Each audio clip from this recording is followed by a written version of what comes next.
네, 이상근 퀀텍 대표님과 이번 시간에는 벤처 창업과 관련해서 좀 이야기를 나눠보려고 합니다. 자, 2021년까지 핀테크 회사 벤처 붐이 불었었는데 22년에는 사실 금융시장 위축이 심했잖아요. 그렇죠. 2023년 지금의 기준으로 봤을 때는 상황이 어떻다고 보세요?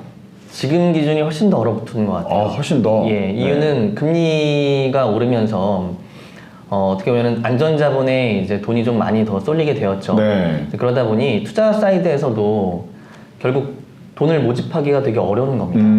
예, 이제 그러다 보니까 지금 전체적인 분위기나 환경은 네. 돈을 벌지 않는 회사한테는 투자하지 않겠다라는 이런 관점들이 굉장히 극명하게 좀 나타나고 있는 시기라고 보시면 될 것 같아요. 네. 그러면 대다수의 벤처 회사들은 좀 어려운 상황일 수 있겠네요. 그렇죠. 맞습니다. 어떠세요? 저희 퀀텍은 당연히 쉽지는 않죠. 네. 예. 일단 첫 번째로는 저희가 지금 시리즈 C 라운드를 돌고 있는데요. 저희가 작년 7월에 이제 시리즈 1차 투자를 마무리 짓고요. 네. 지금도 현재 진행 중입니다. 그러면 어떻게 보면 시기로 따지면 벌써 한 9개월 정도 시리즈 C가 지속되는 건데요. 네. 이러면은 어려운 얘기죠. 그러니까 쉽지 않다라는 얘기입니다. 예. 쉽지 않다로 네. 정리를 해볼 수 있겠네요. 네. 자, 많은 분들이 사실 벤처 회사의 대표를 꿈꾸잖아요. 맞습니다. 실제 생활이 좀 궁금해요. 네. 어떠세요? 실제 생활이요? 네. 좀 날 것으로 더 직설적으로 말씀드릴까요? 그게 좋죠. 그렇죠. 예. 보통은 이제 벤처 대표라고 하면은 네. 되게 이렇게 그 드라마도 그렇고 그렇죠. 영화도 그렇고 뭐 본부장님, 네, 뭔가 대표님 네, 맞습니다. 이렇게 예, 하잖아요. 네. 대표님 뭐 하면서 그래 의사결정하고 뭐 도장 네. 딱 찍고 뭐 술 한잔 하고 탁 도장 네, 찍고 딱 풀고. 맞습니다. 네. 깔끔하고 네. 제 모습을 보시면 아시겠지만 깔끔한데? 이런 모습입니다. 백세게. 그런가요? 지금 수영도 이제 못 잘라가지고 이렇게 나오고 있는데요. 이 스타트업 대표라는 위치는 정말 외로운 포지션이라고 외로우세요? 생각하고 있어요. 이유는 제 고민을 얘기할 수 있는 사람이 사실 많지 않아요. 어떤 고민이 있으신가요? 일단 기본적으로 회사를 위에서 아래로 내려다보는 관점이기도 네. 하고 저는 제 평가를 시장에서 평가받지 않습니까? 그렇죠. 그렇죠. 잘하는지 못하는지가 수치로 나오니까. 그렇죠. 근데 그러다 보니까 거기에 대한 이 사람들과의 간극이 되게 심하게 있죠. 제 고민을 이해할 수 있는 사람이 많지 않다라는 게 사실 이 스타트업 대표로서의 가장 큰 어려움과 힘듦이라고 생각하고 있고요. 네. 그 뒤로 이제 생활을 좀 말씀 주셨으니까 네.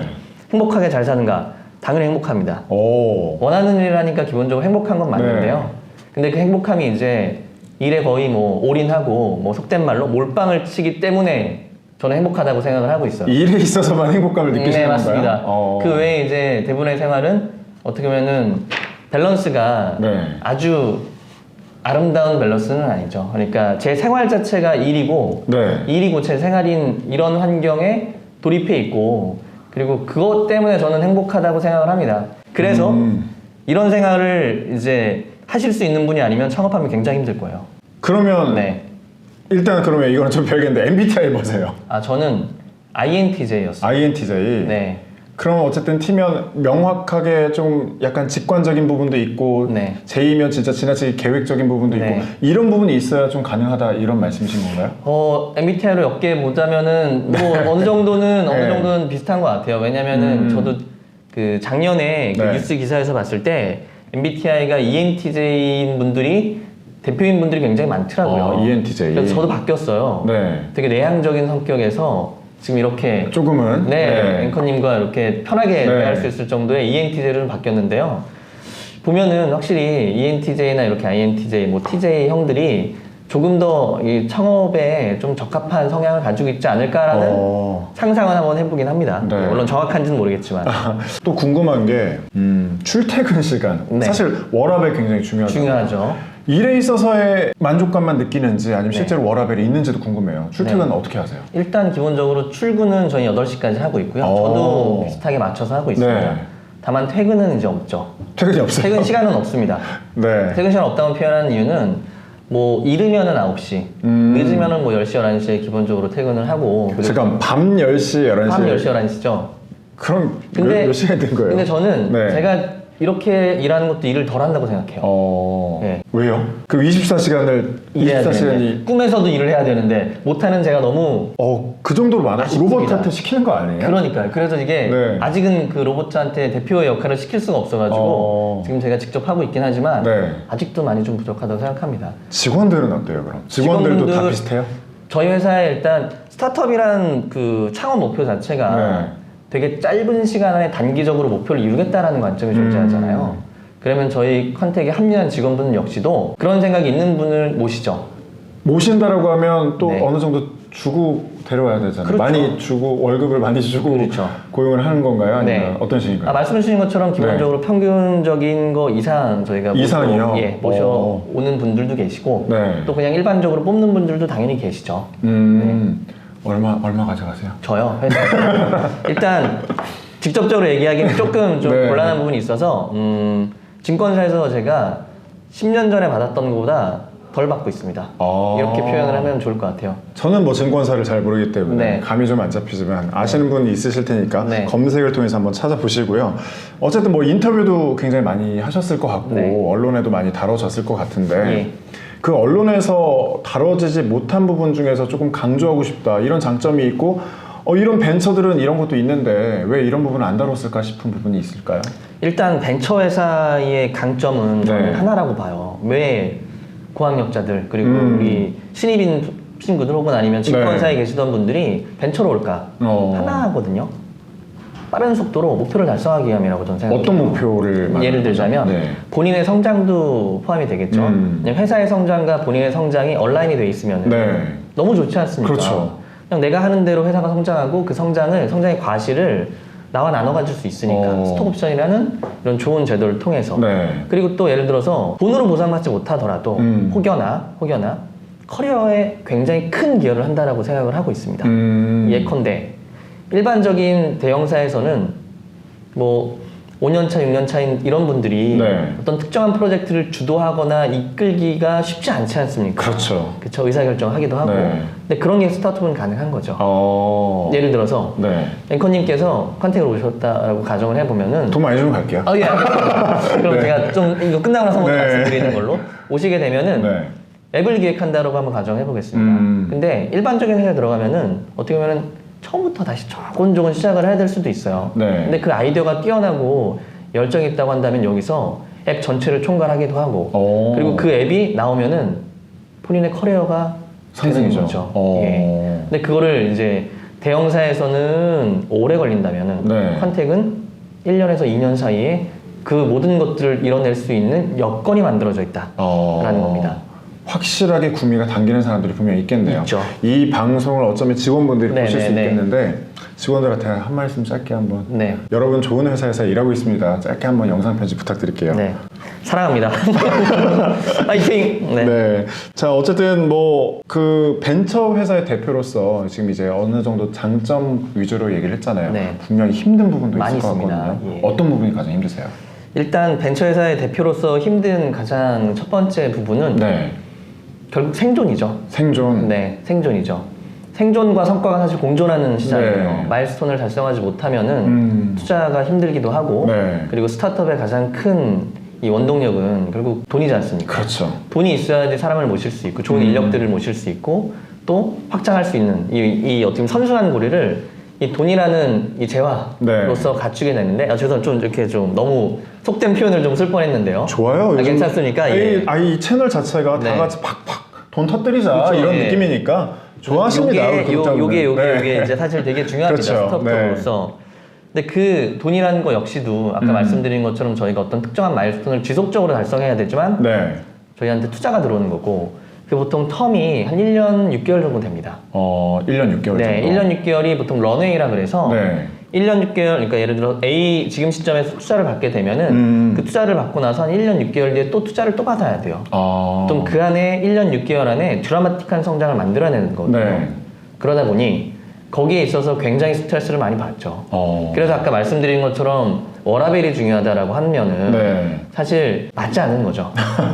워라벨은 나중에로 조금 일단 밀어놓는 맞습니다. 거네요. 네. 그러면 제가 또 궁금한 게 스타트업이라고 하면 흔히 5년이 굉장히 그 뭐라고 해야 되지? 데스밸리라고 표현하죠. 5년이 굉장히 좀 중요한 변곡점이라는 얘기를 들었는데 그러면 어쨌든 단기 목표가 있고 장기 목표도 분명히 있을 것 같거든요. 그렇죠. 그런 목표를 갖고 있는 게 있으신가요? 아, 물론이죠. 일단 저희의 단기 목표는 기본적으로 컨택이라는 회사가 대고객 서비스를 하면서 이 B2C에서 그리고 혹은 B2B에서 저희의 매출이 좀 극대화되는 게 목표인 거고요. 그리고 장기적으로는 저희 컨택이라는 회사가 어떻게 보면은 인공지능을 가지고 비대면으로만 비즈니스를 영위할 거라고 생각하시는데 그렇지 않은 면도 있습니다. 뭐냐면 저희가 큐레이터라 그래서 저희가 영업 직원분들이 계세요. 은행이나 증권사처럼요? 예, 맞습니다. 예, 그런 분들이 저희 컨택의 이 비대면 일임 알고리즘을 고객을 대면해서 세일즈하고 설명하시는 이런 분들입니다. 그래서 이런 분들을 통해서 저희는 이 AUM 그리고 저희의 성과가 좀 더 극대화되길 원하는 좀 장기적인 목표를 가지고 있어요. 그로 인해서 가져올 수 있는 어떤 이득이 있을까요? 일단 첫 번째로는 비대면이라는 시장 자체가 사실은 굉장히 척박한 시장입니다. 제가 이렇게 말씀드리면 의아하실 수 있어요. 그러니까요. 왜냐면 이 화면을 보고 계시는 분들은 나도 지금 비대면으로 뭔가를 다 하고 있는데 근데 실제로 저희는 직접 투자라는 걸 하는 게 아니라 간접 투자를 하는 겁니다. 고객이 돈을 맡기면 저희가 운용을 해주는 회사잖아요. 근데 젊은 분들, 특히나 이제 비대면에 친화적인 이 MZ세대라고 하는 분들이 이 비대면을 하는 가장 큰 목적은 직접 투자를 하기 위해서입니다. 그러다 보니까 그렇게 직접 투자하시는 분들을 이렇게 간접 투자로 옮겨오는 그 비용과 시간 자체가 굉장히 오래 걸릴 거라고 저희는 생각을 하고 있어요. 그래서 고민했던 건 이겁니다. 컨택이 아까 말씀드린 것처럼 앱은 당연히 장기적인 우리 비즈니스로 가져가야 될 부분이긴 하지만 일정 부분은 대면 자산관리 시장은 이미 형성되어 있기 때문에 거기서 이 컨택의 알고리즘과 이런 것들을 큐레이터라는 이 대면 세일즈하는 분들을 통해서 제공해준 그런 비즈니스를 또 추가적으로 가지고 있는 거죠. 그러면 어떻게 보면 이런 거죠. 아까 제가 회사가 살아남으려면 어떤 게 되게 중요하다고 말씀드렸죠? 이거요. 그렇죠. 결국 BP를 맞추고 돈을 벌어야 돼요. 그럼 그 돈을 버는 데 있어서 비대면은 시간이 걸릴 수 있지만 대면 같은 경우에는 그렇지 않고 굉장히 빠른 속도로 성장할 수 있다는 거죠. 또 궁금한 게 있는데 어쨌든 앱을 사용하는 사람들이 많은 거잖아요. 앱은 사실 MZ세대들이 많이 익숙해질 거고 맞습니다. 요즘 물론 이제 트로트 가수 그런 경연 때문에 조금 그 시니어 세대들도 핸드폰을 많이 활용한다라고는 하지만 그럼 실제로 컨택을 이용하는 그 연령층이 좀 궁금해요. 저희 컨택을 이용하는 연령층은 어떻게 될 것 같은가요? 제 지금 생각에는 그래도 좀 젊은 사람들은 약간 좀 공격적으로 자기가 직접 도전해보겠다라고 해서 MTS를 많이 이용할 것 같고 약간 좀 시니어 분들이 많지 않을까. 너무 정확하신 판단이세요. 저희 컨택의 평균 연령이 40대 중반이십니다. 40대 중반이요? 그러니까 이 이유는 뭐냐면요. 설명을 조금 드리자면요. 우리 MZ세대 분들은 도전을 하는 과정이지 않습니까? 그렇죠. 직접 매매를 해보고 돈을 잘 벌기도 하지만 실패를 할 수도 있죠. 이 과정의 지금 연속성장이라고 보면은 시니어분들은 이미 이런 경험을 다 해보시는 거예요. 다 소용없다. 그렇죠. 편하게 맡기자. 내가 4시간 챙기고 여기에 스트레스를 받는 것보다는 그냥 맡기고 4시간 쓰는 게 훨씬 더 중요하다고 생각을 저는 하신다라고 판단을 하고 있습니다. 그래서 뉴시니어라고 하는 이런 비대면에 이런 기기에 친숙한 분들이 컨택의 이용 빈도가 훨씬 높습니다. 저는 약간 마인드가 시니어인가 봐요. 약간 저도 편한 게 좋은 것 같으니까. 아니, 시니어에 이제 들어가고 계신 거 아니에요. 저 나름 이제 방송 보시는 분은 저 아직 20대로 알 수 아닙니다. 어쨌든 저희가 이제 얘기를 하다가 1년 마일스톤이라고 했었잖아요. 그러면 만약에 그 기간 안에 확실한 이 수치를 못 지키면 대표로서는 확실한 부담감도 있을 것 같거든요. 어떤 부담감이 가장 크세요? 일단 기본적으로 마일스톤이라는 거는 우리가 목표한 지점이지 않습니까? 그 지점에 가야지만 후속 투자를 좀 더 수월하게 이끌어낼 수 있다는 부분이에요. 성장을 해야지만 투자를 받을 수 있으니까. 근데 마일스톤을 못 달성하게 되는 그런 과정도 분명히 존재합니다. 아직은 없죠? 저희도 있었죠. 있었어요? 저희도 피벗을 합니다. 그럼 이제 그걸 피벗이라는 표현을 하거든요. 트는 거죠, 방향? 맞습니다. 방향을 바꾸는 거예요. 방향을 바꿔서 기존에 달성한 거를 레버리지 삼아서 다른 방향으로 가게 되면은 좀 더 우리가 이 마일스톤보다는 더 큰 흐름을 탈 수 있다는 얘기를 하면서 투자자를 설득하게 되는 과정이 있습니다. 다만 이제 그렇게 되면은 어떻게 보면은 기존에 얘기했던 것들이 안 되는 거지 않습니까? 그렇죠. 그렇죠. 그러면은 이런 얘기를 하세요. 아니 마일스톤 어차피 달성 못하고 피벗하는 거면은 투자 받기는 기본적으로 더 힘들어지는 거고 기존에 투자받았던 거는 그런 마일스톤 달성 못하는 것 때문에 어떻게 되세요? 라는 얘기를 사실 저는 질문을 좀 받거든요. 네, 그럴 것 그럴 같아요. 때는 보통 차업이 들어오거나 그러진 않습니다. 아, 그래요? 예, 차업이 들어오거나 그러진 않고요. 네. 물론 이 투자 계약을 하는 이런 텀이라고 보통 해요. 텀 컨디션이라고 해서 투자 조항들이죠. 네. 조항들이 여러 조항이 있는데 보통 일반적인 조항에서는 이제 차업이 들어오거나 이제 그러진 않고요. 네. 다만 제 돈을 집어넣을 때가 종종 생기긴 하겠죠. 개인 돈이요? 예, 맞습니다. 어. 예를 들자면 우리가 마일스톤을 달성을 못해서 투자가 좀 더 딜레이가 됐습니다. 네. 그러면은 회사가 아까 말씀드린 것처럼 1년 6개월을 재무적인 목표를 가지고 움직인다 말씀드렸잖아요. 그렇죠. 사람도 네. 구축을 하고 근데 돈이 1년 6개월 뒤에 들어오기가 좀 요원해 보인다. 좀 늘어질 것 같다. 그럼 그 순간을 버텨야 되지 않습니까? 네. 그럴 때는 당연히 개인 돈 잠시만 넣고 혹은- 빼는 건가요? 아니면 그냥 아예 그거는 여러 가지 방법을 할 수 네. 있습니다. 당연히 아예 집어넣을 수도 있고요. 네. 잠시만 넣었다가 뺄 수도 있고요. 투자가 들어온 이후에 다시 빌린 돈을 회수할 수도 있지만 그래도 일반적으로는 투자자라고 하신다면은 그렇죠. 대표가 자기 돈을 집어넣는 거에 대해서 어떻게 보시겠습니까? 투자자 입장에서는 진짜 확신이 있구나. 그렇죠. 네, 그런 생각이 들 것 맞습니다. 같아요. 여기까지 제가 마무리하겠습니다. 아. 그런 확신이 들게 만들어주는 것도 대표의 굉장히 큰 이 역량과 네. 그리고 좀 신뢰라고 저는 생각하고 있어요. 투자하고 싶은 생각이 갑자기 드는데 네. 확실한 이런 확신이 있으시니까 어쨌든 뭐 시장 상황에 따라서 모두가 사실 많은 사람들이 처음에 도전할 때는 굉장한 미래를 꿈꾸잖아요. 맞습니다. 하지만 모두가 성공할 수는 또 없는 게 현실이기도 하고요. 그럼에도 이렇게 벤처 회사의 대표를 꿈꾸는 분들께 해주고 싶은 말씀이 있으시다면 어떤 게 있을까요? 일단 벤처 회사는 무조건 전 도전을 해봄직한 비즈니스 그리고 목표라고 생각을 하고 있어요. 네. 근데 이유는 뭐냐면은 재미가 있습니다. 네, 재미가 있습니다. 워라벨은 없지만. 네, 재미가 있습니다. 네. 그러니까 제가 아까 말씀드린 것처럼 서두에서 내가 추구하는 이 인생의 목표가 네. 명확해야 되고 그리고 이렇게 일하는 게 재밌는 사람이 도전해야 된다는 얘기를 드렸잖아요. 근데 그렇죠. 그런 분들이 도전하면은 저는 이거보다 행복한 도전은 없을 거라고 생각하고 있어요. 왜냐? 이런 도전을 통해서 회사가 성장하면 투자 밸류가 올라갈 거고 네. 회사의 가치가 이제 기본적으로 같이 상승할 거고 그럼 당연히 제 지분이 있지 않겠습니까? 네. 그럼 지분 역시도 맞습니다. 예, 네. 너무 이렇게 좋은 표현을 해줬는데요. 네. 이렇게 확장이 되겠죠. 네. 네, 커지겠죠. 근데 그런 의미에서 내가 좋아하는 일을 하고 부수적으로 돈까지 따라오게 된다라는 그런 비즈니스로서는 정말 도전해봄직한 저는 이 영역이라고 생각을 하고 있어요. 그래서 쉽지는 않습니다. 방금 얘기 드리는 것처럼 굉장히 압박도 심하고요. 그리고 네. 제 고민을 쉽게 누군가한테 이렇게 편하게 얘기할 수 있는 그런 자리와 환경도 많지는 않지만 그래도 이 인생의 목표 그리고 사람이 태어나면 한 번 살지 않습니까? 그렇죠. 그렇죠. 그런 목표에 있어서는 한 번은 꼭 해봄직한 도전 과제와 목표라고 저는 생각하고 있습니다. 네. 그래서 혹시나 우리 요 화면을 보고 계시는 영상을 보고 계시는 분들께서 창업을 꿈꾼다 하면은 응원합니다. 꼭 한번 도전해 보셨으면 좋겠다라는 생각이 있고요. 되려 저는 이런 말씀을 드리고 싶어요. 지금 시장 환경이 되게 어렵지 않습니까? 네. 스타트업 투자 환경이요. 그렇죠. 그럼 이때다. 지금이 기회다. 그렇죠. 지금이 기회인 거죠. 주식 투자 역시도 바닥에서 투자를 하라는 격언은 없지만 네. 그래도 바닥을 잡기에 노력을 되게 많이 하지 않습니까? 근데 저는 투자 환경도 지금이 굉장히 좋은 시점이 아닌가, 그러니까 창업을 하기엔 되게 좋은 시점이 아닌가라고 생각을 하고 있습니다. 이유는 이렇게 어려운 환경이니까 또 창업을 꺼리는 분들도 많이 계시고 네. 또 투자가 안 돼서 회사가 좀 힘들어지는 경우가 많이 있기 때문에 투자자가 좋은 회사를 찾는 그것도 되게 줄어드는 겁니다.